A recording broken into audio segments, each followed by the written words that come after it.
Welcome into this Tuesday edition of the Oxford Exxon Podcast. Chase Parham and Neal McCready. Clark Ford studio this morning, just after 8 o'clock, as we have hit the record button. We'll talk to Lane Kiffin later today. He's got a media availability. Ole Miss has practice as they get into the week before game week. I guess everything's kind of thrown off with Ole Miss having a Monday first game, but inside 2 weeks from the opener there against Louisville inside Mercedes-Benz Stadium. So we'll talk some Alliance today, the Pac-12, the Big Ten, the ACC coming together to fight the hated and evil SEC, and much more. A lot of college football on today's show. A show brought to you every single day by the Oxford Exxon, Highway 6 West in Oxford. The self-checkout is open there inside the Blue Sky location, so go see if it can help you get on your way a little bit faster. That's the purpose. Let you take care of things. If you're antisocial, you don't have to talk to anybody. Just go up there, check out, move on with your day there at the Blue Sky. You can also download the Speed Pass Plus app, earn points, save money in the process as well. Get a lunch special for $5.69. So many options inside the Blue Sky here in Oxford. Again, coming to you from the Clark Ford studio. We are Clark Ford's in Amory, Mississippi, 662-257-1900. 662-257-1900 is the number. Call it. Ask for Corey Clark. Tell Corey what Ford product you're looking for. He'll send you a quote in 15 minutes, within 15 minutes in business hours, right to the bottom line. No hassle, no haggle. You get your quote. The rest is completely up to you. You can shop that quote around, or you can do what I've done, what I recommend that you do, and that's hop into a Clark Ford today. 662-257-1900. Guest, join us on the Rafters Music and Food Hotline. Southern Miss coach Will Hall will join Thursday. I guess you'll see it Thursday. I'm talking to him tomorrow. He'll be on the Rafters Music and Food Hotline, Rafters Music and Food. On the square in Oxford, I understand last night was absolutely jam-packed. You can also go starting tomorrow. Is today Tuesday? I've lost all track. Today is Tuesday. We'll discuss why I've lost all track of days in a minute, I'm sure. But tomorrow is Wednesday, so starting tomorrow, you can jump into Rafters on the water and enjoy frozen margaritas, frozen daiquiris, waterfront views, and don't forget Rafters in New Albany as well. It looks like he's going from here to work on a pit crew in Daytona. Probably the first time you've ever been accused of that, isn't it? Yeah. You got the checkered flags on. Clark Just supporting my friends, man. It's all good. People helping people. Yeah. You help me, I'll help you. That's the point. That is the point, isn't it? It's kind of, yeah, I know. Jameis is my quarterback last night against Jacksonville. 9 of 10, 123 yards, 2 touchdowns. Marquez Callaway has a big day. 5 catches, 104 yards. I intended scores. To watch. I did not get around to watching. Well, the Jags suck, and it's preseason. It means nothing. But no television in this house ever was turned on last night. Really? That's pretty common for me, but you seem like you have them on a little more. We were locked in. Carson and I studied pre-AP biology yesterday from, let's see, we got home at 4, a little after 4, had the conversation about kind of the oh crap conversation. Mm-hmm. He studied from 5 until 6:30 on his own while I went out and did the yard. And then starting at about 6:45 until 10, we did pre-AP biology. What is pre-AP biology? What subject matter are we taking on? Are we doing like cells and mitochondria and things? Yeah, there's a lot of that. It was, hell if I know. That's probably a bad sign. No, I mean I was just kind of helping him. I'm not good at science. I never was. Oh, it's my least. It didn't interest me. I was the student in school that if the subject interested me, I aced it. But if it didn't, oh shit. And this didn't interest me at all. And he's got a lot of me in him. I could get through the science part of the ACT because it's more reading and interpreting than it actually is science. Yeah. It's reasoning and reading. He's having to do 2 things. One, not to get on a political thing, but the last year and a half of school has been a complete joke. Sure. Okay, I mean, let's just, for the people that don't want to face that, if you have kids, you know. The end of his 7th grade year was a complete joke, and his entire 8th grade year was a total joke because it was nothing but COVID. It was COVID. And so now he's taking pre-AP courses at the high school level, which is a huge jump up anyway, and everything is timed because, to their credit, the Oxford high school people are smart enough to know that the only thing that really matters is the ACT. Now, maybe that'll change in today's politically correct world, but for right now, the ACT is all that matters, and it's timed. Mm-hmm. And so for the first time in his life, he's having to take timed exams, and it's freaking him out. I get that. And so we're having to okay, let's go. And part of the goal of that is to kind of just ignore it and still just go. Don't let it get in your head where you're worried about timing. So he's kind of a perfectionist. So he had a pre-AP world history test where one question kind of flummoxed him. And it screwed up the whole thing. And he got locked in on it, and he didn't finish the test. And the part of the test that he finished, he actually made a 100. The part of the test that he didn't finish, obviously. So you're telling him, hey, move on, and we'll come back. Roll, come back. And if you don't get to it, but that's just one question. And they're teaching them to get ready for the ACT. And there's read this, answer these questions. Read this, answer these questions. And I anticipate you're going to see an ACT test drop with kids. I do. I think these kids that were middle school, early high school, pandemic year and a half, I think you're going to see them pay. It's my prediction. Yeah, I took as few sciences as I could handle in high school and college. I tried to avoid the subject as much as that was possible. Yeah. Whatever the minimum was, that's what we're going to do. And we'll move on. All of my kids are that way, so it must be something because I took genetic. In college, we had the 2 lab-based requirements and then a non-lab-based requirement. I think that was it for journalism. So I took like biology 1, 2, and then a chemistry, but it was a chemistry for non-majors. And on the syllabus, basically the guy goes, look, if you promise me you're never going to try to do any kind of something with this in your life, just turn the work in. And I mean, we had no idea. I mean, we'd be like 30s and 40s, and at the end of the semester, it's like A-.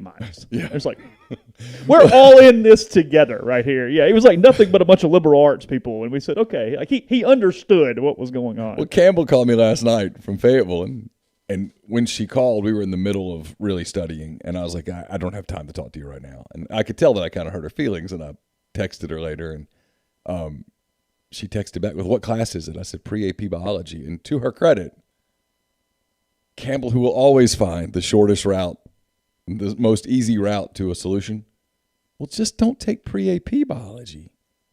Just take the regular biology like I did. And I'm like, well, you got a point. Yeah. That is a good point. That was a fail. You ain't wrong. I mean, so anyway, I know nobody wanted to hear all that, but that's been my life. And that was the early indication that that's going to be my life for a little while. Ginger said she was out in her cul-de-sac waiting on the bus with the kids and just had to step over a snake. I'm not sure what kind it was. Neal believes it's a cobra. That was a water rattler cobra, Ginger. And you should go get a blowtorch and some accelerant and just let it be. Whatever happens. It might not be gun control, but the whole good snake argument is something that will really frustrate a lot of people. There are a lot of people that want the king snakes around their property because they're the good snakes, the ones that kill the other rodents, and that's fine. As long as it's on their property. Yeah. But they can have all the snakes they want in their barn. But in the moment, yeah. I don't have a barn. Yeah. Yeah, come to find out, I'm probably doing exactly what I should be doing because I tried to avoid math classes too. So you start putting the picture together, and STEM was not really my area. Typically, people who can write and talk creatively are not good at math and science. No. I think I had to take stats at one point, but that was about it. So anyway, all right. Let's see. Probably some big picture stuff with Lane Kiffin today. Again, we're not really seeing practice other than maybe some stretch, so I don't know. See who's out there. Well, let's be real. By doing the podcast in the morning, we're not seeing stretch. Well, that's a good point. Yeah, fair enough. I am curious to see at some point if Orlando Amano has come back. The other thing, too, and I searched for a while this morning because I was writing about it. I don't know. Do you know what was wrong with him at Utah when he missed last season? I don't. Do you know what the actual injury was? I do not. I searched through 15, 20 news stories, including the official site, looking for a specific injury on Amana. He started against USC in their season opener. Now, the Pac-12 did not play many games last year. They played like 4 or 5 or something. Yeah. But he played in the opener against USC, was injured, and then missed the rest of the season. And I don't know what the injury was. So my point being, I wonder if it's even anywhere near the same part of his body as it's currently injured. And I have no answer for you. I could not. All over the internet, it just said to an injury. I'm just like, well, good job. That tells me nothing. So I don't know. But at some point, I mean, as you'll read here in a bit, it's not a big deal that he's out as long as he's back for the first game. But for a new center, there is a certain lack of cohesiveness if you just hadn't played much football lately. When you missed last season with an injury, and now you're hurt in fall camp again, there is a certain amount of, hey, you need to get on the field, need to be in some football shape, need to go through these type of things. So even if it's nothing that's season-ending or is going to hold him out even for the opener, I do think there's a part of this week where a storyline is just getting him back out there and associated with that first-team offense. I don't think he opted out. It sounded like it was injury, Corey, best I could tell. But I could be wrong. But I don't know why a team captain would not typically opt out in that instance. Not typically. Yeah. But that was such a weird year in that division, in that conference last year, because they didn't start until October. Mm-hmm. So then it was just crammed in. Correct. So I don't know. Speaking of, Ole Miss adds an offensive lineman to its roster, Jordan Rhodes from South Carolina. He played 3 seasons for the Gamecocks. He has 2 years of eligibility remaining as a transfer portal grad transfer for the Rebels. So if nothing else, adds some depth. He's started some games for South Carolina at guard. He has played a lot of football over the course of his career as well. So Ole Miss just, if nothing else, adding some workable depth. The only, I don't think it's related to a ton of things, but they need more tackle depth than they need guard depth, frankly. They're pretty good inside. Yeah. I still worry about that third, fourth tackle if you're telling me to kind of pick an issue from an offensive line standpoint. They've also done some moving around. When Jalen Cunningham had moved offense to defense, they've now moved Ladarius Cox defense to offense. So a lot of shuffling right now. Well, they're searching for a third tackle. Yeah. Which is usually an indication that you don't have one. Mm-hmm. I mean, if we're being real. And I'm not aware of anybody outside that can really float out. So they're in a weird spot there. It's why when people do the season prediction thing, it's almost impossible. It's not almost. It is impossible because you don't know how healthy a team's going to be. Like if Ole Miss were to stay really healthy all year, I think they could do real damage. Sure.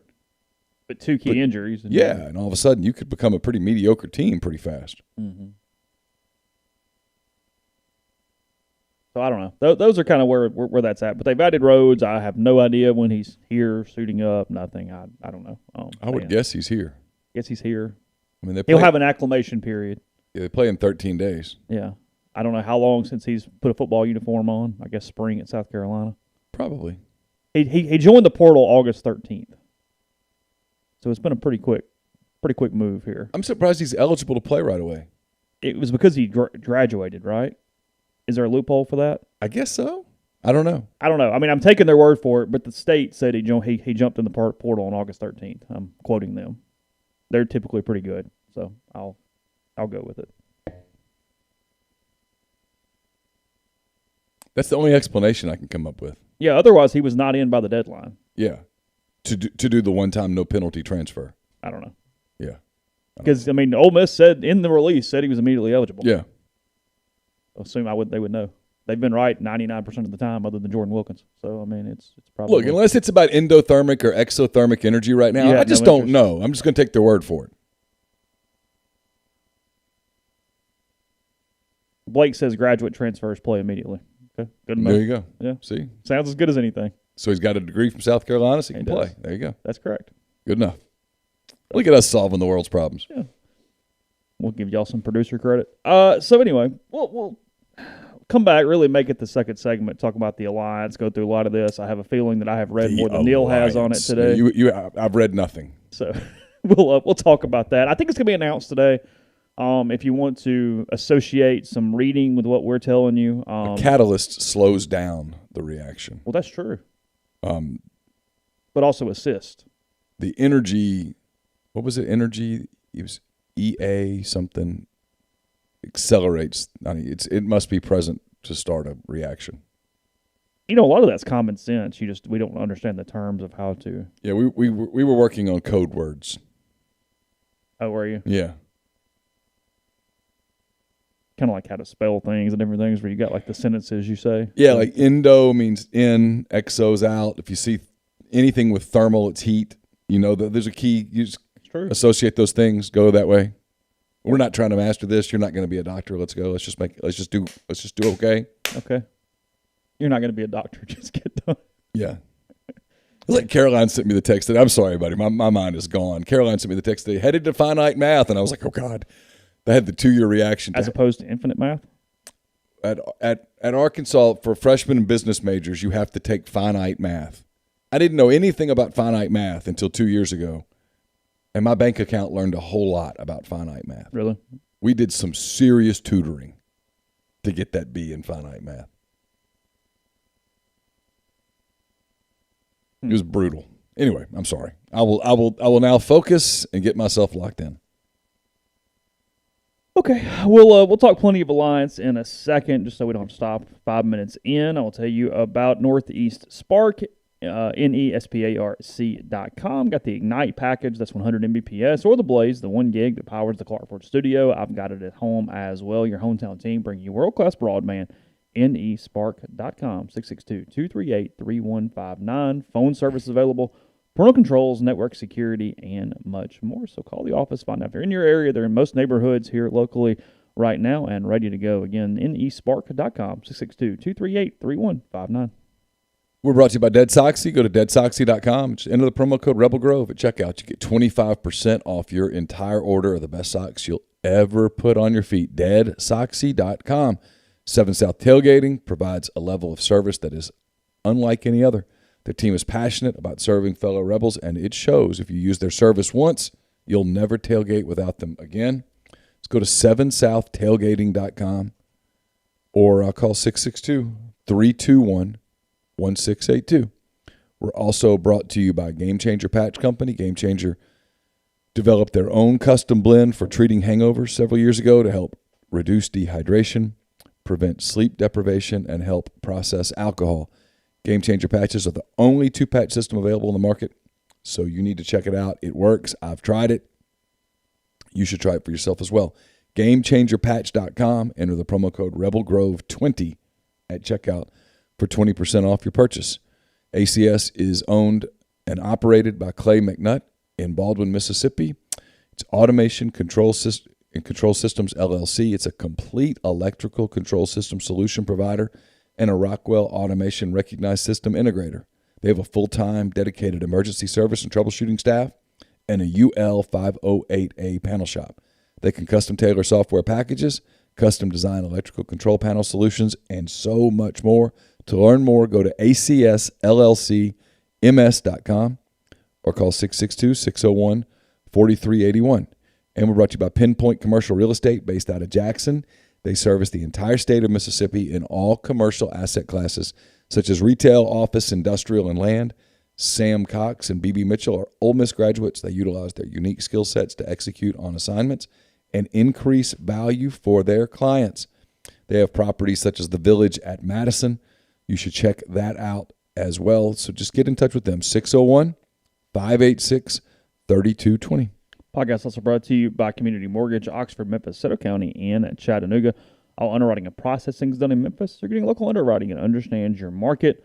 A leader in condo financing, the float down option, and more. You can find Jason at 662-234-2704 or JLOWE at communitymtg.com. So sometime today is when it's expected.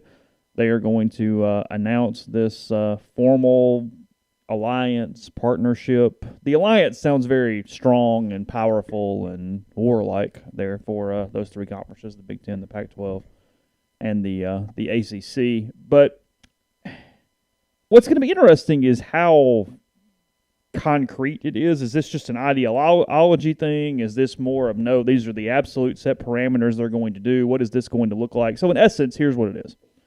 It's 3 schools, or 3 conferences, going together that in their minds have similar ideologies, meaning they're fighting the SEC.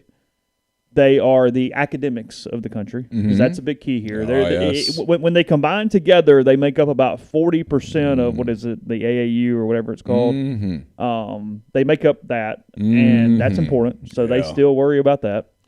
And it's also doing a couple different things. It's allowing them to, in their minds, help expand their dollars from TV because they can act like they have 40 schools together across coast to coast that are going to all intertwine and play one another to some aspect to potentially create more revenue from a financial standpoint. Okay, so far this is really underwhelming. Continue. Is it pretty underwhelming to you? I mean, I feel no tingle at all. I mean, this does nothing for me. So they're not going to form one league? They're just going to... No, they're just going to partner as 3 leagues. They're just going to hold hands? They're not a super They're league. a voting block. I'm getting to that too. Okay. Yeah. Okay. So from a schedule standpoint, here's the deal. Because so far for TV people, which is what... If so far, not to interrupt you, but if I'm the guy at TV station X, TV network X, I should say, so far nothing you have said has gotten me away from my phone. All right, so there's an agreement that's going to go in place where each football team in those 3 conferences would play one opponent from one of the other 2 leagues or 2 of the other leagues on an annual basis. Meaning you're adding 2 games. So if I'm North Carolina, I'm going to play Wisconsin and Utah. Correct. Okay. That is correct. Gotcha. In most cases, the opponents will rotate. They say that helps maximize revenue and incoming TV deals, blah, blah, blah, blah, blah. The Big Ten and the Pac-12 have expiring rights deals in their upcoming seasons. The Big Ten deal through the 2022 season, Pac-12 through 2023. Wait, hold up. Yeah. Hold up. Go ahead. Hold up, because now you just got my attention. Uh-huh. The Big Ten TV deal expires in 2022? I'm reading from Dan Wetzel, who's pretty good, and he says... Ooh, no wonder they're panicking. The Big Ten deal is through the 2022 football season. Wow, no wonder they're so panicked. Yeah. No. See, I was waiting for you to say something that would get my attention. Now your attention's here. I'm in. Okay. Under such a plan, the Big now, Ten... let's be real here. Ohio State can say, so look. I mean, when they get in the room and everybody, they get through with their, hey, how's your mom and them? Yeah. When you get down to the business, hey, look, did y'all see that? Did you see that news out of Birmingham about Texas and what's the other school, Oklahoma? Yeah. Did y'all see that? Did you see the money? How do we get some of that? Because we kind of know sort of how we can get some of that. Yeah. We could make it real clear how we could get that. We like to talk about academics and semantics, and we like to talk about... It's cute when it's present. Yeah. I mean, it sounds good, right? But it does kind of come a point where the bottom line kicks in and, hey, when did you say our deal expires? Oh, at the end of next season. Yeah, we're at that point. Get us some coin. Jerry Maguire GIF in here. Yeah. Let's get going. And kind of that's where Michigan goes, we don't really like Ohio State, but I got a point. They ain't wrong. I mean... We don't need to play Illinois every year. I don't. At the end of the day, is there really that much of a difference between the University of Illinois and the University of Tennessee? I mean, really? Orange? I mean, Yeah. I mean, I get it, but are we really calling Indiana Michigan State a high? Come on, really? I mean, is there that big of a difference between Michigan State and Kentucky? I mean, how many millions of dollars of difference a year is it? Because I'm just asking for a friend. So what they're proposing, the Big Ten would drop its conference schedule from 9 games to 8. Okay. And then require each school to play 1 game against an ACC team and 1 against a Pac-12 team every year. Would those count as conference games, or would they just would just be non-conference games. Made for TV? Yeah, this is just a block. Okay, got it. Wisconsin, for example, would play Virginia and Oregon 1 year, Florida and UCLA the next. Florida State and UCLA the next. Okay. Big Ten schools will be allowed to schedule the different non-conference games as they see fit. Okay. If adopted, the Big Ten's conference season will consist of 6 games within their division and then a couple crossover games, blah, blah, blah, blah, blah. ACC teams, which already play 8 conference games, would just schedule a Big Ten game and a Pac-12 game annually. So they would have 10 big games per year. In fairness, now from a TV standpoint, I'm interested. Sure. Yeah. I mean, we're adding people without having to add people. We're adding quality games, and I'm not having to pay for it. The ACC adding value to its television rights is the tricky part. It's stuck in a lopsided deal with ESPN until 2036 that it signed in order to obtain a television network, period. Yeah. The alliance is not expected to help the conference in any way get out of the ESPN deal. So Clemson. So it ain't much Clemson of an alliance. is going, hey, question. Yeah. Yeah. Somebody. So you want us to play 2 more games we could lose, and we get no extra money? Yeah. Somebody in the Clemson meeting room today, their hand raised guys going, "Hey, is this in any possible way?" I'm just asking. We're just kind of talking right now, right? Is this any chance void the contract? Just even a little bit? Yeah. I mean, can we dig into that? Can we maybe have legal dig into that today? The Pac-12, which has 9 league games, would consider dropping down to 8 as well, or just use 2 of its 3 non-conference games in the alliance. I love how the Pac-12 doesn't really think they're getting to the playoff anyway. So, yeah, we'll just play how many ever games you want us to play. It's fine. Yeah, that kind of F it. Yeah. Yeah. You want us to play 11 tough games? Nah. Sure. We ain't going nowhere anyway. Notre Dame is just sitting out there as sort of a member of the ACC. So if anyone is already playing Notre Dame, that will count as an ACC game they are playing. So is Notre Dame playing ACC this year? No. They're playing their normal independent So schedule. Notre Dame's not part of the alliance? Well, sort of. They're not from a money standpoint, but the ACC is getting to claim them. So like SC playing Notre Dame, that would count as their ACC game. Okay. Where they wouldn't have to schedule North Carolina and Notre Dame. I got you. But from a Notre Dame standpoint, they're not part of the alliance. No, that is correct. Yeah. They're not at the alliance meeting. They simply are doing the ACC or whomever a favor because they get to play non-revenue sports in the ACC. Okay. All right. To keep them happy where Notre Dame gets to play North Carolina in baseball and basketball, they said sure. But there's nothing in this, hypothetically, from someone preventing someone at Notre Dame hitting a panic button at some point and going, you know what, we probably should call Greg. Oh, hell no. Okay. Yeah, no, not at all. Because, like I said, USC and Stanford have annual series with Notre Dame, Big Ten programs, Michigan, Michigan State, Ohio State, and Purdue also have future series scheduled with the Irish. So it just helps out from that standpoint. But Alabama has something scheduled with Notre Dame too, just saying. They do. So one of the bigger things here as well is essentially these groups, these conferences are getting together to create marquee games and all that, sure. But they're also trying to squeeze the SEC in multiple ways. Okay. A, because they get a lot of votes and they can put those votes together and try to overpower the SEC in any type of Division I voting that happens. Okay. Also, it's potentially squeezing the SEC in non-conference scheduling. Because by them doing this, it prohibits the SEC from scheduling these conferences in a lot of ways because they're not adding another Power 5 game to their schedules. Sure. Where they're essentially trying to ice out the SEC from playing any of these 3 conferences in non-conference But there's an games. easy solution for that for the SEC. That which is what the networks wants them to do anyway. Let's play a 10-game schedule. Yes. But that is what they are. That is their whatever here. By the way, the Big 12 in this is just looking at her going, okay, well, over. This is over. I mean, they're screwed. Yeah. Go ahead and lock up the door. It's over. It's done. But seriously, if you're reading this right now today and you're Kansas, I mean, are you just panicked? I mean, what do you? Well, you've already been panicked. But I mean, this is just another nail in that coffin. I mean, now you just wet yourself, right? I mean, you just completely. Well, you're calling the Big Ten going anything. Just get me out of here. Yeah. You can have our basketball program. Go. Let's do this. This Big Ten TV thing expiring in 2022 really has my attention. Yeah.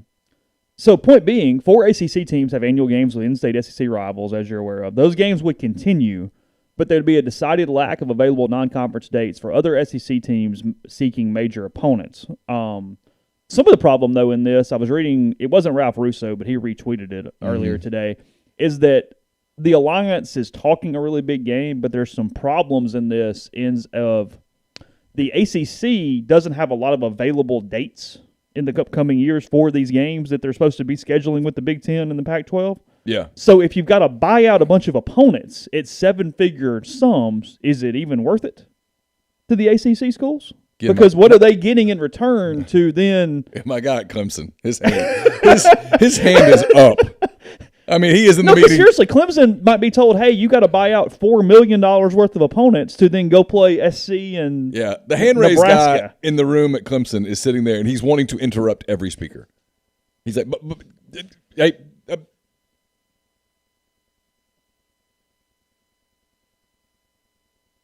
He is like feverishly texting somebody in legal right now. Yeah, what he thinks and what the guy at Wisconsin thinks are two different things right now as they're all sitting in this room. Well, the guy at Clemson, it's not a bad question. The guy at North Carolina, it's not a bad question. What the hell is in this for me? Mm-hmm. And at the end of the day, doesn't it all come back to that? Well, there's hope that you would get some extra TV agreement. You would in 2037? Well, no, like in addition to the current thing somehow. Like there's at least the idea of this doing whatever it's doing. But I guess there's a lot of duds in those leagues. They're also trying to block a 12-team playoff right now. Yes. Well, that's where they do have leverage. Yeah, it says, I'm reading here from Wetzel, just to make it easy and me not paraphrase it. In terms of the college football playoff, the leagues appear to prefer a 12-team field like the one that's been proposed, but the alliance wants more of a say in how the model unfolds. That current plan, which has not been agreed upon, was devised over a 2-year period by a 4-person group consisting of Greg Sankey, Bob Bowlesby, Mountain West Commissioner Craig Thompson, and Notre Dame Athletic Director Jack Swarbrick. That's kind of funny in and of itself. The ACC, Big Ten, Pac-12. No, we got this, guys. Don't worry about it. We'll let you know what we're doing. Yeah, Greg kept looking at Bob going, right now. I mean, you don't even feel it, do you? Do you notice the blood coming out of your jugular? Because I just cut it. They want more of a voice, of course. It says a possible wrinkle the group could propose would be a push for some playoff games to be controlled by conferences, not necessarily bowl games. I actually don't hate this idea. That would allow, say, the Big Ten to stage a playoff game at a neutral site within its footprint. That could happen inside dome cities such as Indianapolis or Detroit, or outdoors in Cleveland or Chicago, which would then replace using only traditional bowl games, which are only available in the South and the West. I don't hate that. I actually get the Big Ten wanting to do that. Yeah, I have no problem with that. Because that would open up Ohio State to go, no, we want the game in Detroit, or we want the game in Columbus, or whatever. Yeah. So I fully get that. Yeah, I'm actually kind of cool. I'm in. Yeah, that's perfectly fine. So then goes on to say that, they're obviously seeking to influence TV power and halt ESPN's total control. That's part of this, too. Fox is in with them because Fox is getting shut out of a lot of these things as well because ESPN is about to have total control of the SEC and as of now, the playoff. Right. Fox wants in on the playoff. So it's, again, reading from Wetzel. And Fox can pay their way into the playoff. Sure. How the playoffs television rights will be put out for bid, how many networks will be allowed to carry the games, and how the teams are selected could also be addressed. The alliance is wary of ESPN, who has exclusive rights to all SEC games starting in 2024, also having full control of the playoff. ESPN has rights to the playoff through 2025 and exclusive negotiating window after that. There's long been a strong feeling within the sport that multiple networks broadcasting the playoff will be better financially and for exposure. Exactly how much of the above becomes the official position of the alliance remains to be seen. With this many teams and this many options, any plan is likely to be altered. So it's Fox going, hell, hold on. We've got deals with all these teams. Now let's figure out how to parlay that into a You've known me for a long time. I don't spend a lot of time defending ESPN. Mm-hmm. But ESPN's looking out for ESPN. As they should. They're a business. Yes. So ESPN, the idea that ESPN's going to go, well, okay, we have this deal with the SEC, so we're going to ignore 13-0 Ohio State in the playoff. No. The idea that they're going to ignore the 1 year that USC is 12-1, ranked number 3. No. It's idiotic. The idea that they would ignore Notre Dame. No, they want Notre Dame.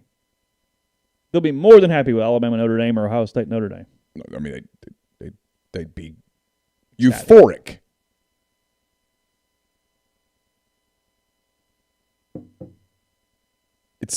It's insane to think that ESPN would make a decision based on nothing but its alliance with the SEC. If you're Clemson, you've also got to be a little worried. Your commissioner, Jim Phillips, he's pretty new. Mm-hmm. He's looking out for you in air quotes. Yeah. But he worked for the Big Ten for years and years and years, over a decade. You worry a little bit about him being manipulated by his former colleagues in conference to jump into this without necessarily. Because the ACC seems like absolutely the weakest member of this from what they could do separately without this and whether this benefits them or not. I mean, I know the Big Ten is the strongest conference of the three. So I can't help but wonder just a little bit. So does the Big Ten not think they can get SEC dollars? Is that the problem here? Because if you're the Big Ten, you are number 2. Why don't you just go poach 2 people and get the SEC deal? Well, that's what I keep waiting to see. Why do you need the Pac-12? So if I'm the guy in the Big Ten office, in the Big Ten meeting, yeah, hey, It almost feels like we're trying to screw the SEC more than actually help ourselves here. Yeah, instead of going, okay, look. We're a big dog too. Yeah, we got some big fellas in the room. Why don't we, instead of aligning ourselves with another 30 damn teams, why don't we go poach 2 here, poach a couple here, let's make another run at Notre Dame, let's try to be a 18 to 20 team super conference, and then go to Fox and go, all right, we want that SEC money because we just might get it. And to hell with everybody else. That's what I'm saying. Take your pick. Go grab 4 schools or whatever that is, get to 16 and just go, yeah, we're like the SEC and it's a big 2 and the hell with all the rest of you. Yeah, and so there's a part of me that wonders if some of this is just some lip service for the whole, we have a very similar view of academics. Whatever. You've been around college football. There's not a damn soul walking around through college football who truly cares about academics. I realize you got to say it, you got to talk it. And at the NCAA tournament, we'll bring in the student athletes now. All questions directed for the student athletes. Then we'll excuse them so that they can go study. Stop. Yeah, it's like this from Nicole Arbach. There are many administrators in the Big Ten, Pac-12, and ACC who believe in the collegiate model and want it to continue, even those who have enthusiastically embraced name, image, and likeness reform. They don't want to see college football become an actual minor league system for the NFL with a draft, player salaries, and the like, and they worry that the SEC's aggression could lead to something like that. You can't play a different game. Yeah, I mean, this is the game now. I don't doubt that people told Nicole because Greg Sankey said, "We're going. Please don't. Please go kumbaya and go study."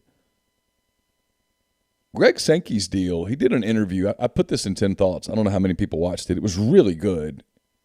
And if you ever lived in Alabama, you know about the Rick and Bubba show. Mm-hmm. So you hear that show and you're like, I'm not listening to that. They're actually really good interviewers. It's a funny show. They've made gazillions of dollars. And they had Greg Sankey on. And one of the things that Sankey essentially said, he was talking about the NCAA model, and that the NCAA model is always about, hey, let's form a committee. Let's form a committee and have a study, and then form a committee, and you form committees of people that have no idea what the hell they're talking about. And he's getting away from that, which is why if you're the rest of the country, you need to be watching closely. Because if you think Greg Sankey's done with Oklahoma and Texas, and that's it, you're out of your mind. Because he's been asked that question on numerous occasions. And his answer is always diplomatic and political, and he never says, no, we're done. Mm-hmm. We'll look out for the best interest of our student athletes and programs and blah, blah, blah. In other words, no, we're going to poach somebody else. My favorite line in any of these stories is actually this one. Okay. Because they're playing up every other thing that doesn't matter as a way to bind them together and make it look like they're all the same. Okay. Schools within the 3 conferences believe they're like-minded. They want to continue to prioritize broad-based sports offerings and that the academic profile of their institutions matters, as does graduating athletes. For example, Big Ten schools sponsor an average of 24.8 sports per campus, the ACC 23.8, and the Pac-12 22.9. Mm-hmm. SEC schools only offer an average of 19.9 sports. Yeah, because they give a shit whether there's a lacrosse team at Wisconsin. That's what's carrying these things together. Come on. You think anybody ever walks the campus at Kentucky and goes, you know what we're really missing here is a lacrosse Think of the money we could have if we played men's soccer. Yeah. Which actually I think they do. But yeah, you know what we really need? You think anybody ever walks the campus at Auburn and goes, what we're really lacking here is lacrosse. Yeah. If we just played water polo. Yeah. Have we considered? We have a pool. We're good at diving. Yeah. Stop. That was my favorite part of the whole thing. That's cute. You're going to hear that in the press release today. Yeah, it's cute. That will be in a press release today at some point. So, and again, if I'm the guy at Clemson, I'm going, explain how this helps us. Yeah. Someone tell me how this helps us. Mm-hmm. What is in this for us? Yeah, because I've got to throw that on Clemson in a second. First, before I do that, I'll tell you about Tyson Drugs and G&M Pharmacy, 662-236-2222. They deliver locally in the Oxford area. They also offer MedSync to fill your prescriptions the same day each month and take care of you, whether it's one trip to the pharmacy or one delivery. You get everything you need when you need it. And with Right Way Meds, they'll individually package your medication that can save lives in some instances. to make sure you are taking what you need every single hour that is needed. Again, you can find them on South Lamar in Oxford or the Square in Holly Springs with Tyson Drugs, 662-236-2222. Blue Delta Jeans makes the best fitting, most comfortable jeans in the world because they are uniquely made for you and only you. Raw denim jeans, custom fit, hand-tailored in Tupelo, Mississippi. One size fits one at BlueDeltaJeans.com. You can go to BlueDeltaJeans.com and get measured and design your newest jeans in just a couple of minutes by using their virtual tailor. And Blue Delta will make sure you're looking great for the first kick of football season in September. It's BlueDeltaJeans.com. 10% off if you use the code Rebel Grove. That's one word, all lowercase, Rebel Grove at BlueDeltaJeans.com. This is a great time of year to get a pair of Blue Delta's cotton Genos in the works, so don't miss out. We're also brought to you by Lammon's Fine Jewelry. Lammon's at 1126 North Lamar Boulevard in Oxford. They've been serving the Oxford area for more than 73 years, from engagement rings to wedding rings to fine jewelry, watches, pearls, fashion jewelry, children's jewelry, collectibles, and more. Lammon's is the gold standard in fine jewelry. So visit them at lammonsfinejewelry.com or call them at 662-234-2777. Podcast also presented by Comer Heating and Air. Comer Heating and Air is the name you can trust. They're also partners. Actually, they're owned by the exact same people, so they're one and the same. With Southern Heating and Air, if you live in the Hernando, Memphis, Olive Branch area, get in touch with Southern. If you live in the Oxford, Tupelo surrounding area, get in touch with Comer at 662-801-1777. And we're brought to you by the College Corner. It's your one shop, Rebel Shop. 2 locations in the Jackson area, one in Ridgeland, one in Flowood. You can also go to collegecornerstore.com, and you can find them on Facebook and Instagram. And we're brought to you by Pinnacle, which is home to the Pinnacle Advisory Services team, where they'll conduct complimentary, no-obligation benchmarking and analysis of your current 401k plan. Mention that you heard about Pinnacle on the podcast, and they'll take a little extra care of you there at mypinwealth.com.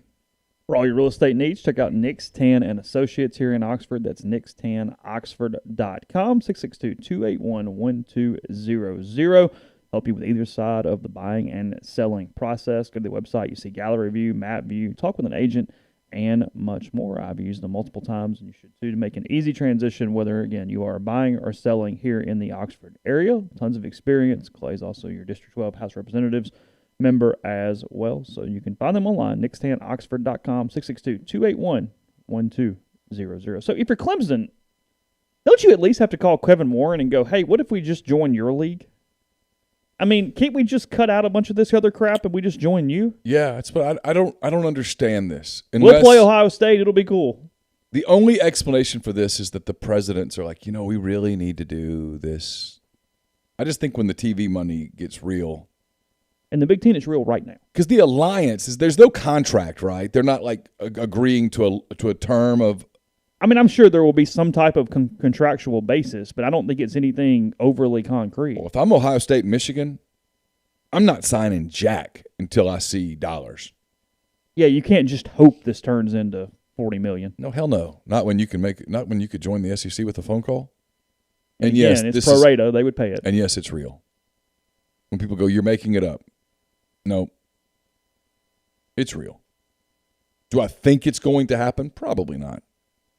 Do I think it's there? Yeah, I do. People don't keep mentioning Southern Cal for their health. And frankly, the same people who for years said Oklahoma and Texas were inevitable are starting to say the same thing about some of these other schools. Not using that word, but going, yeah, sure. Hey, keep an eye on SC. Yeah, don't completely. Because it's all about money. The NFL model, from a TV standpoint, really, really works. Okay? The NFL really, really works. Whether you like the NFL, don't like the NFL, whether the politics, whatever, I don't care. The NFL model, 32 teams, 2 conferences, a Super Bowl, after a 12-team playoff, really works. People like fantasy. 14-team playoff now. 14, yeah. People like fantasy. People like betting lines. There's absolutely, now that NIL is in place, and players get paid, there's nothing stopping Disney/ESPN or whatever from encouraging its partners to mimic that format. Nothing. At all. In that interview with Rick and Bubba, Sankey was asked about, divisions and pods, and the one thing he said I thought was really interesting. He didn't even answer the question. He didn't really get into divisions and pods. He just said, he mentioned, I think he said Kentucky, and he used an example. It was like Kentucky and Texas A&M is what he said. That the way it is right now, Kentucky makes one trip to College Station every 12 years, and vice versa. So would like to get away from that. Sure. Like teams to it doesn't happen enough. Yes. Like teams to rotate through the conference faster. More attractive to ticket holders. More attractive to TV. Better for fans. Better for the student athlete, if you will. The way the NFL has set up, the 4 teams in the NFC North, the 4 teams in the NFC South, blah, blah, blah, it's a pretty good setup. You could do that at the college level, and the whole idea that, you're called the SEC, so you should stay in the Southeast, they've already pretty much shot that to hell. No one lands in Austin, Texas and goes, this is the Southeast. Any more frankly than you land in Houston and go, this is the Southeast. No one goes to Columbia, Missouri and goes, this is the southeastern part of America. Mm-hmm. They're still making money. No, it's about, here was a quote that Sankey gave The Athletic at some point. It's a little bit of a challenge to follow the bouncing ball of what is anticipated to happen with the NCAA's Constitutional Convention. That brings me back to a focus on the enhancement, the strengthening, and the effectiveness of the Southeastern Conference as an organization. Meaning they're just a business trying to run the business as well as humanly possible regardless of any other factors. Yeah. That's what that means. Yeah. So point being, I think it ties into what you're talking about is, hey, if SC brings value, then we grab SC. Read that quote again. It's a little bit of a challenge to follow the bouncing ball of what is anticipated to happen with the NCAA's Constitutional Convention. That brings me back to a focus on the enhancement, the strengthening, and the effectiveness of the Southeastern Conference as an organization. Yeah. I care about number one. I know where my money is. And that's it. I know what I'm betting on. Has a person altered their public identity more than Sankey in a quick second? Because, frankly, he was seen as a kind of a weakling and an odd duck after Sly for a long time. And he's developed... No more. That's what I'm saying. Like, dude. He's turned into a little bit of a gangster all of a sudden. Yeah, if next time I'm ever in a room with him, I'm not turning my back. You know what I mean, though? When he first took that job for 2 or 3 years, you're going, God, you're so weak. Not Sly. Like, we'd make those jokes, and then suddenly... he's really bright. If you talk to people who know him, he's really bright. He's run at least 4 miles, 500 straight days. He has. Yeah. At least 35 minutes for, 400 straight days. Yeah. Yeah. There's a certain mentality. He's a very regimented human. Yeah. He's busy. Yeah, he's getting stuff done. He's turned him. The commissioner of the SEC is always going to be in this, but you could make the argument he's the second most powerful guy in sports behind Roger Goodell. Oh. I'd have to give that some thought. Is at least in the discussion. Well, there's no question about that. Because he controls college football more than any other human. That's a really good thought. And college football is number 2. Yes, it is. Yes. And so if you're a smart person, right, and he is, if you're a smart person who's wanting to maximize revenues at a time when, let's face it, if you talk honestly with people at Ole Miss or Auburn or LSU or Arkansas or Texas or anywhere else, if you have an honest conversation with those people and you say, what are your concerns? This isn't for publication. This isn't for broadcast. What are your concerns? It's how do we continue to get people to come to the games? How do we get young people to continue to invest when their parents pass away? Right. How do we get them to get off their screen and come to the games? And then how do we? So if we can't, and we're maximizing the value of those screens, how do we do that? as the costs rise, as some of these stadiums. Look at Ole Miss, for example. Vaught-Hemingway is not going to fix itself. I mean, look around the SEC, for example, at Georgia. Sanford Stadium's old. Jordan-Hare's old. Hell, Tiger Stadium is old. Now, they've spent a ton of money and fixed it up. But not like Bryant-Denny, frankly. Yeah. You're going to have to keep putting money into those things. And as the cost of labor and construction and materials goes up and all of those things, it's just everything. You've got to always be thinking about maximizing revenues. So if you're a guy like Sankey, what's the model that you look at? If there's only one thing that's better than you from a making money standpoint, it stands to reason that you would study that. You and I both, we look at certain sites on the Rivals Network. Mm-hmm. I don't look at the ones that are behind us in advertising or in subscriptions. No, we're looking at Oklahoma and Texas. And yeah, I mean, I go to Orange Bloods all the damn time. Yeah, I do too. I read a lot of Orange Bloods. I'll call Jason Sukamel and be, hey, what's up? What are y'all doing? Yeah, what are you doing? Oh, you selling something? What'd you sell? Yeah. Yeah, and so if you're Greg Sankey, you're probably studying that NFL model. Mm-hmm. And when you really break down the NFL model, it's effing genius. It really works. The way they rotate opponents in. If you're a Cleveland Browns season ticket holder, you get the rivalry games every year. You're going to get the Steelers every year and the Bengals every year and the Ravens every year, but you're going to get other teams mixed in. You're going to go to stadiums. There's going to be lots of Wi-Fi and there's going to be fantasy, all that stuff. You can't tell me that Greg Sankey's not looking at that and going, it would be awkward at first, but having an SEC North that included, Michigan and Ohio State, having an SEC West where Texas and SC are in it, interesting. And where you really are just your own governing body. And all of a sudden, you don't think ESPN's already said they'll pay for it. In fact, Disney has basically said, as long as we approve of the addition, we're in, pro rata, which means we're making money hand over fist, and we know it. Mm-hmm.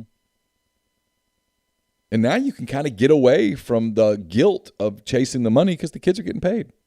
Bryce Young's making $1 million a year to be the quarterback at Alabama. Yeah. It's all right there as a free market. I mean, wherever Arch Manning goes, he's going to get paid. Yes. So kids get paid. What happened at BYU with the scholarship thing the other day, that's going to start happening everywhere. Oh, I mean, kids are getting paid. So, hell, it's about to happen at SEC baseball of all things. And if it's willing to happen at SEC baseball, it's willing to happen anywhere. Yeah, it's going to start happening everywhere. Yeah. Certainly at the SEC level. Right. And that's going to make the SEC even more powerful. Because everybody else can't do that. So if you're looking at it from and people do, do you really want your volleyball team having to fly to LA no, but it is what it is. Yeah. It is what it is. I mean, is it really that different than flying from Columbia, South Carolina to Columbia, Missouri? No. Not really. Not really. It's like an hour. Yeah. Whatever. A little more money. Yeah. But you're going to be making more money. Yeah, it's something Arkansas State couldn't do, but we're not asking Arkansas State to do it. Yeah, of course.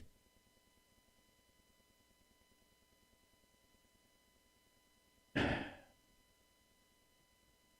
mean, you mentioned Arkansas. So if you're an Arkansas fan, all of a sudden Texas is coming to town. OU's coming to town. The idea of even bigger name schools coming to town. It's going to make you more apt if you're that guy in Little Rock who's trying to decide, hey, am I buying a season ticket this year or not?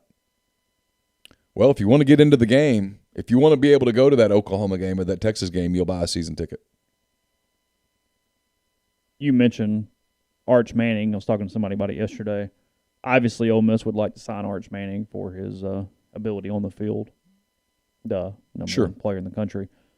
Probably a bigger impact to Ole Miss is signing him for NIL reasons, because he's going to get a deal with major brands no matter where he's playing, whether it be Virginia, Ole Miss, Texas, Oklahoma, or call your day. And you would allow yourself, if it's Ole Miss, to get it known that Ole Miss is a place that signs those type of NILs and gets those into the trough, if you will. Mm-hmm. potentially sign some of his teammates to at least some aspect of some similar deals, some different things. Ole Miss needs a steroid in this market, and Arch Manning would be a way to get that steroid. Yeah, I've got a mailbag question for tomorrow that's about, hey, if you're Ole Miss and you could choose having this monstrous season this year and not getting Arch Manning, or just having a solid season this year and getting Arch Manning, which would you choose? It's the latter. It's a no-brainer. It's the solid season because of the tentacles that Arch potentially brings for your program. In so many ways. Yeah, it's not just on the field. It's no, in fact, more. It's more off the field than it is on the field. Yeah, because I don't think a Kiffin offense is ever going to suck. No, he's always going to get a quarterback. Yeah. I mean, he made Blake Sims a really good quarterback. Yeah. It's part of why I'm not that overly concerned. I know some people are, and I'm not even really criticizing or making fun. People are so obsessed about the backup quarterback job. If one of those two guys will either become a starting quarterback in the SEC or Lane will go find one in the portal. That's what's going to happen. Yeah. Whether it be Luke Altmaier, Kincaid Dent, or Jack Miller next year. Did you see he was on with Marty, what's his name? Smith. Marty. Yeah, and the other guy, the kind of show where they use their country accents and stuff. Yeah. And they were talking about his whistle. You know, Lane can really whistle. Mm-hmm. And they showed that play. It was in the national championship game. It was Alabama and somebody. And Blake Sims was the quarterback. It was in overtime. And they're at the 5-yard line. Okay.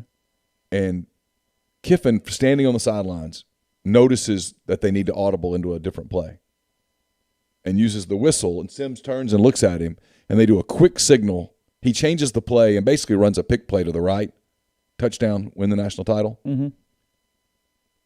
I know we're jumping around. It struck me as that was the one thing that everybody always says about Kiffin is that in real time he's sort of Rain Man on the field. Yeah, sure. Offensively. Yeah. And I don't mean that in a politically incorrect way, so I hope I don't offend anybody. He sees things other people don't see in real they time. see them. Yes.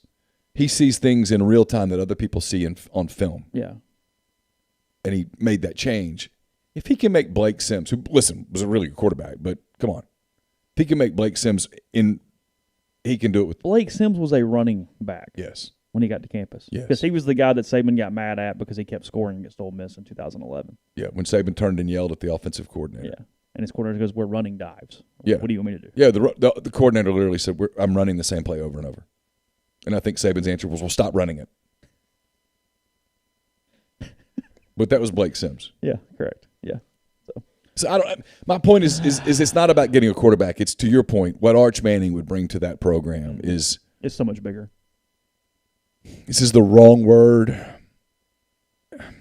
It's such the wrong word that I hate to use it because people will interpret it literally and think that I'm taking a slam. It's nationally, from a commercial standpoint, I think it would give you a level of legitimacy that Oklahoma, Texas, Alabama, Ohio State have right now. Look, Ole Miss has had top 7 recruiting classes a couple times in the last 10 years, 2013, 2016. They have the ability to recruit nationally, but the changing landscape to maximize and be as efficient as possible, they need NIL help. And the only way to get NIL help is to get NIL deals. Yeah. So they need that presence to go, hey, yeah, DJ, whatever the kid's name at Clemson that I will learn at some point before their first game, he's got that Dr. Pepper deal. Well, Ole Miss needs to do to get the Dr. Pepper deal. That's where this goes, is the regional and national ads for those top-level programs, because otherwise you have a little bit of a ceiling on what's possible in those arenas. Because what you can see is, whether they're right or wrong, you can see where those corporations, you can see who they think move the needle and who they don't think moves the needle. 100%. So you've got to find a way into that avenue. I mean, is it possible they're wrong? Sure, but that's what they think. So we talk about perception and reality. There you go. And we're such in the infancy, but we'll see. We'll see where it goes. So, podcast brought to you in part by Visit Oxford. Visit oxfordms.com. This weekend, the Eat in the Street, Saturday, August 28th, 2021. Lots of different things to celebrate the new East Jackson streetscape. Grab some dinner from your favorite local restaurant and head to East Jackson, where the entire street will be blocked off to through traffic. They've got live music from 4 to 9. That is headlined by Drew Holcomb and the Neighbors, sometime around 7, I believe, for that. There's yoga earlier in the morning. There is a caricature artist as well. So events all throughout the day for the whole family. And then the music again, 4 to 9 o'clock. To see that and more, visit oxfordms.com/events. We're also brought to you by John Edwards of Regency Travel Incorporated in Memphis. If you're thinking about traveling, maybe you're thinking about your holiday trip already. Maybe you're already thinking about next summer. There's deals to be had. Get in touch with John. Give him some parameters. Give him a budget. And he will give you tons of options. And no, you don't have to live in or near Memphis to take advantage of his services. 901-494-3387 or jedwards@regencytravel.net. We're also brought to you by Grenada Nissan. If you're in the market for a Nissan vehicle, that's the place to go. It's GrenadaNissanUSA.com, just off Interstate 55 in Grenada, Mississippi. I mentioned a mailbag. It'll come to you tomorrow at some point. It's brought to you by Whitney McNutt, Tommy Morgan Incorporated Realtors, serving you for all your real estate needs in Oxford and Tupelo. She sells condos, land, commercial, and residential family homes, and you can reach her at 662-567-2573 or 662-842-3844. Also brought to you by Alpha Specialties, located at 1670 Highway 80 in Pearl, Mississippi. Alpha is your trailer-specific professional. If you want to haul it, they can call it at Alpha. It's the premium trailer dealership in Mississippi. They've got Load Trail. It's the premium brand trailer, the highest quality utility equipment dump and gooseneck trailer being built today.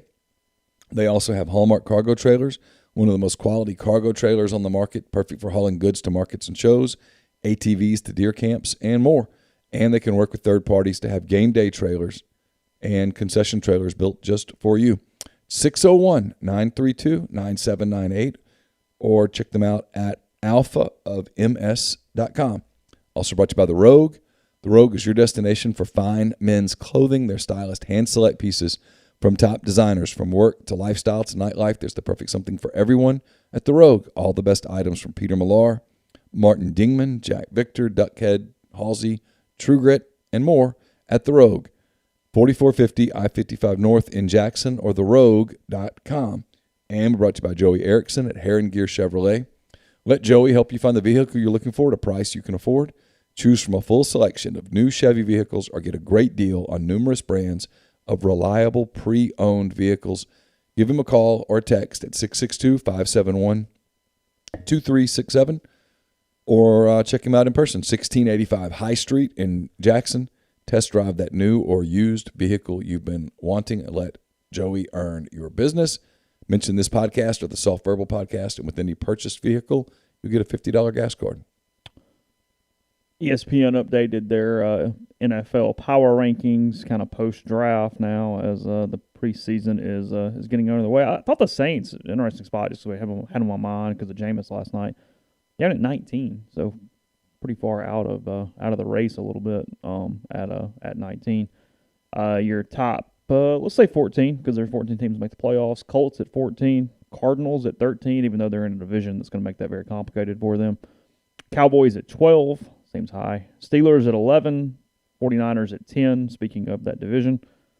Titans at 9, Seahawks at 8, Browns at 7, Ravens at 6, Rams at 5. So the entire NFC West is in like the top 14 or 15. It's a brutal division.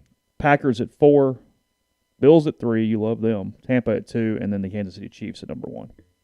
So hard to argue there at the top. Yeah, can't argue any of that. No, that's pretty.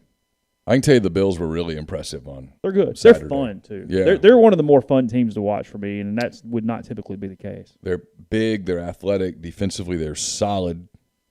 Got weapons everywhere. Again, they looked like a playoff team with Mitch Trubisky running quarterback. Dolphins at 16, Pats at 17. Bills division, very gettable there. Let's see who's dead last. Who is last? Jacksonville, I'm sure. Still scrolling. Jacksonville's at 29. Mm-hmm. Jets are at 30. I don't like Lions that pick. at 31. And Houston at 32. Boy, Houston's in a weird spot, isn't it? That Deshaun Watson thing is paralyzing. They're paralyzed. They're bad, and there's not even like this plan to make it better. They're just sunk. How would you plan? I mean, if you're the guy in the room in the Texans, you can't cut him right now. I mean, because the paragraph about the Texans is talking about a bad contract for David Johnson, their running back, and it's like there's just no hope. Because right now you're having to pay Watson. Mm-hmm. Yeah, and you're telling him not to come every day. What a distraction. Well, But I guess he's the quarterback at some point, or no? I don't know. Is he? I don't know. Can you run him? I mean, look, the Los Angeles Dodgers, Trevor Bauer's accuser sought a permanent restraining order and not only lost, but the temporary restraining order was removed. And Correct. the Dodgers still can't put him on the field. Yes. They just go, oh, I can't do it. The judge ruled in his favor. You're telling me the Houston Texans, an NFL franchise, are going to run Deshaun Watson out there as the face of their franchise under center with these charges outstanding? No way. I don't know how you do it. No. But if he's not convicted and you can't suspend him, you got to pay him. So you're paying Deshaun Watson, what is it, $30 million a year for Tyrod Taylor to be your quarterback? Probably, yeah. I mean, that's not the way to talk about handcuffing a franchise. I mean, that is not the way to success. Nowhere in the blue book of, hey, here's how you get there. Seattle's like, no, you're doing it wrong. Man, that's why when people talk about these organizations, when they draft a quarterback, they got to deep dig into these guys, man. You got to know everything about them. Mm-hmm. Is there anything weird about him? What is weird? Let's find out. Let's dig in. And is anything going to be weird? Is there? If you're an NFL scout and you're digging into Sam Howell or Matt Corral or Spencer Rattler, I got to know things. I got to know everything. What websites does he go to when he's by himself? Mm-hmm. I got to know everything.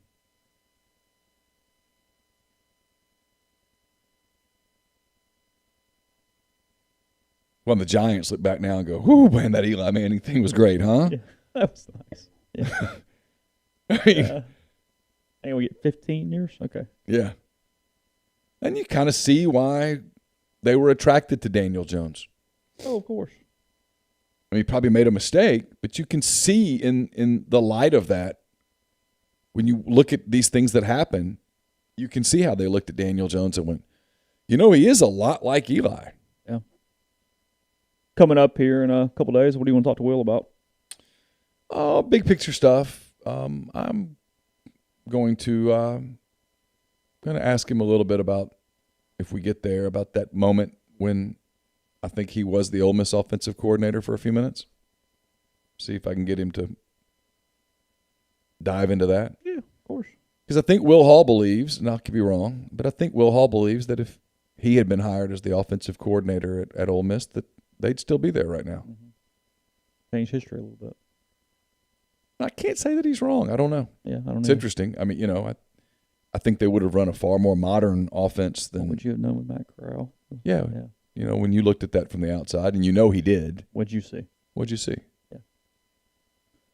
That'll be on Thursday's show. Big good stuff there. We'll be back with you tomorrow as well. So plenty of content. Again, some stuff at rebelgrove.com as the day moves on. Neal's mailbag tomorrow morning, I assume. And then whatever else is happening. Again, practice, Lane Kiffin availability today. So we'll have that coverage to you a little after lunch, probably somewhere in there. So hope you have a wonderful day. Thanks for everybody on the stream. And we'll talk to you again tomorrow.